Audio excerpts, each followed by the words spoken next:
Yo, y'all wanna see something kinda crazy? Huh?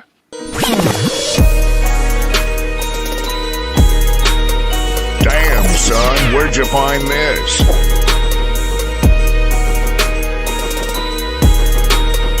My name is Cliffjumper, Lieutenant of the Autobot Resistance.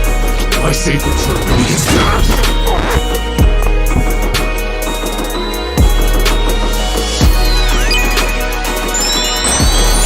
Yo, what's going on, guys? It's your boy Say here. Let's get right into it. Wow.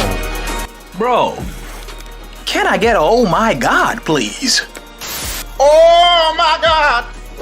Okay, now first things first, for those of you interested in having me build your favorite Lego Transformers or Lego mechs, you should definitely consider becoming a Super Say. The membership sign-up link for that will be in the description. Or, if you too build Lego mechs or Lego Transformers, you should definitely pop into my Lego Mech Facebook group. The link for that is in the description as well. Okay, now let's get right back into it. Alright, so we got my man's Cliffjumper out here. Looking pretty clean. Looking pretty advanced. Now, Cliffjumper here is coming in at a measly build time of only 8 hours. And that's really just because this is pretty much just a recolored version of my previous build, which was Bumblebee movie Bumblebee. Oh. So my Cliffjumper here is based off of the Zeta ZV-03 Guardian action figure. And because of that, it has the same vehicle mode as Bumblebee from the Bumblebee movie, but sports a slightly altered robot mode and a completely different face. And despite having a completely different color scheme than Bumblebee, the construction and overall transformation process is pretty much exactly the same. Now, I'm not even gonna hold you.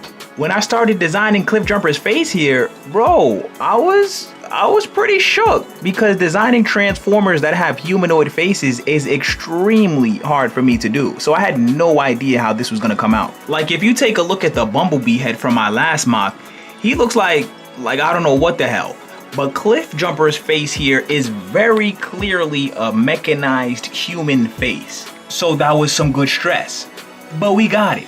And I even learned some new techniques. Like for the nose, I actually have a bar piece here that shoots from the inside of his head here out and attaches to the clip here just to give him that sort of illusion that he has a real tiny nose. And then behind that nose piece, there's another clip piece under that to represent his lips and chin. Das Avance. But once I got a grasp of these new face designing techniques, I was pretty relieved because now I can apply these new techniques to my larger scale G1 Transformer builds. Now, Cliffjumper here is really supposed to transform into a muscle car. So even though the designers of the action figure kind of slipped up in that aspect, they brought it back with the weaponry. Peep the super cool looking arm cannon. Ooh. Peep the complementary arm cannon attachment blade. Nice. And lastly, we gonna have to throw some spec on this Cybertronian battle axe right here, bro. We gonna have to throw some spec on it. Oh! And you know, I get Hasbro doesn't really try to go in with their Transformer action figure designs. Bruh. But bro, some of these third-party companies, they ain't about them games. Like, bro, they really be having dudes in the factory sculpting some top-notch joints out here, bro. Yo, why you coughing for, bro? Apologies.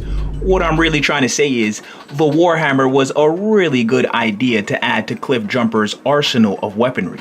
And I don't know if this is one of those situations where they brought back one of Cliffjumper's old weapons from like the G1 series or something, but let me know in the comments, did Cliffjumper at any point ever have a battle axe or Warhammer in his arsenal of weaponry? Because if he didn't, he needs one. Now, Cliffjumper here is coming in at the same size as my Bumblebee movie Bumblebee, which is 8.5 inches from head to toe. Okay, and swinging around to the back here, as you can see, we've got some pretty decent kibble management. I don't really design the backs of my builds, so what I do is just make the kibble fold up as much as possible.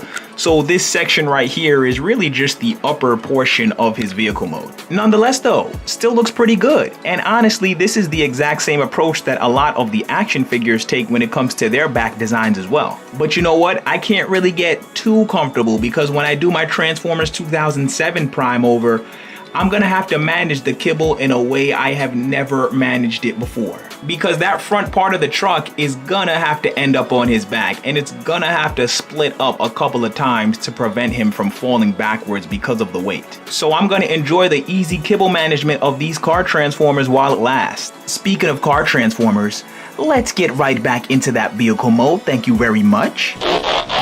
Okay, and here we have Cliffjumper back in his Volkswagen Beetle mode.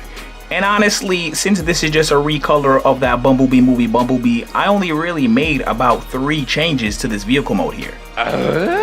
So for one, I cleaned up the front portion of the vehicle mode here by filling in this area with some tile pieces and used some inverted slope pieces to give it a more natural curve. As for the second update, I shrunk the size of the back windows so that they fit more in proportion with the size of the front windows. And lastly, I lengthened the back portion of the vehicle mode here so that they hide the feet to give the car an overall cleaner look. Now, if you guys are interested in seeing the full review of this vehicle mode here where I go over the size comparison and a whole bunch of other details, you best check out that Bumblebee movie Bumblebee video.